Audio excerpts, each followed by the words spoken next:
보고만 할 때마다 떨리네. 안녕하세요, 물리테니스 김선생입니다. 오늘은 제 직업과 관련된 이야기를 할 건데요. 저한테 문의를 주시는 댓글들 중에 병원을 알려달라는 댓글들이 굉장히 많았습니다. 많은 사람들이 이런 불균형으로 인한 불편함을 겪고 계실 걸로 알고 있는데요. 병원을 찾는 것에 대한 수많은 질문들과 병원에 대한 불신들 때문에 이 영상을 만들게 됐습니다. 영상을 시작하기 전에 잡소리를 잠깐만 하겠습니다. 이 잡소리가 듣기 싫으신 분들은 본론만 보시면 되겠습니다. 기본적으로 저는 사람을 믿지 않습니다. 그래서 지금까지도 그랬고 앞으로도 절대 제가 일하는 병원을 알려드리지는 않을 겁니다. 제 채팅방에 있었던 분들이 대부분 체형 분석을 받고 제 채널에 영상이 올라가 있는 분들입니다. 그분들은 처음에는 열심히 솔루션 받고 또 열심히 운동하겠다고 다짐했으나 일주일도 못 가서 운동은 안 하고 자기가 필요한 질문만 몇 가지 하고 잠수 타고 있는 몇몇 분들이 계셨습니다. 그래서 통보 없이 내보냈고요. 처음부터 그러기로 했습니다. 그랬더니 돌아오는 댓글들이 네가 그 채팅방에서 이야기한 것들을 다 까발린다, 이런 내용이었습니다. 그분 잘 들으십시오. 내가 네 답변 자판기입니까? 앞으로 저한테 물어보실 때 돈 놓고 물어보십시오.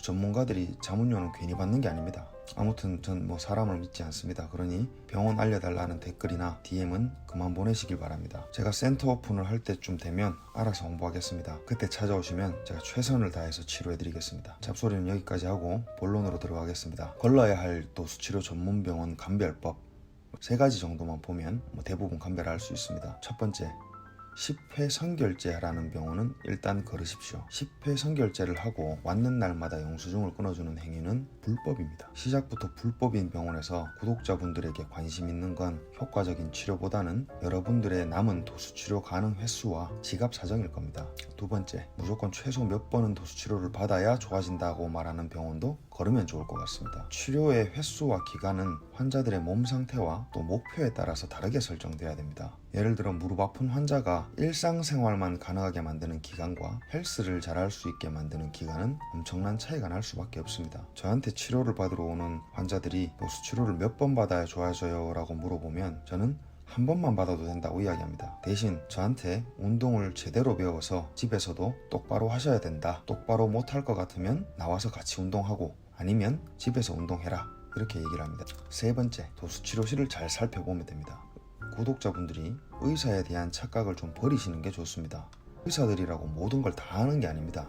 의사 선생님들을 무시하는 게 아니라 의사 선생님들의 전문 분야는 질병에 대한 진단과 처방입니다. 하지만 불균형은 질병이 아닙니다. 라운드 숄더, 하견, 상완골 전방 활주 등등 이런 건 질병이 아닙니다. 그분들이 모르는 게 당연한 거고 아는 게 대단한 겁니다. 그렇다면 도수치료실에 뭘 봐야 하느냐? 일단 도수치료실에 전동배드만 있는 병원은 걸으시면 됩니다. 전동배드만 있는 병원은 대부분 마사지만 하는 병원일 겁니다. 마사지를 해서 절대 치료가 되지 않습니다. 운동을 해야 치료가 됩니다. 이것도 마사지가 나쁘다는 게 아니라 마사지도 치료의 일종입니다. 근데 마사지만 하는 병원은 걸으셔야 한다는 겁니다. 최소한 병원 안에 왼쪽처럼 짐볼이나 폼롤러 정도라도 있어야 됩니다. 그런 병원은 그래도 운동을 시키겠다는 의지가 있는 병원입니다. 오른쪽 정도 되면 하드웨어는 별로지만 치료사 선생님의 소프트웨어가 좋을 확률이 굉장히 높습니다. 무조건 시설 좋은 곳을 찾아가라는 말도 아닙니다. 하드웨어보다 소프트웨어가 훨씬 더 중요합니다.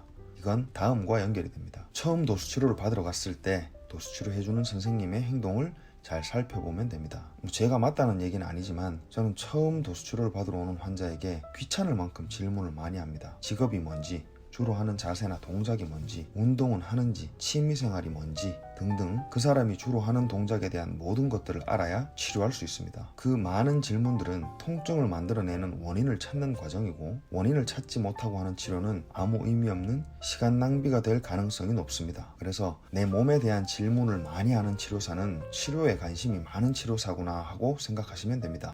이것도 말을 많이 하는 치료사를 만나라는 게 아니라 몸에 대한 이야기가 많아야 되지 쓸데없는 잡담을 많이 하는 치료사는 일단 걸으면 됩니다. 이 3가지 정도만 잘 봐도 최악은 걸을 수 있습니다.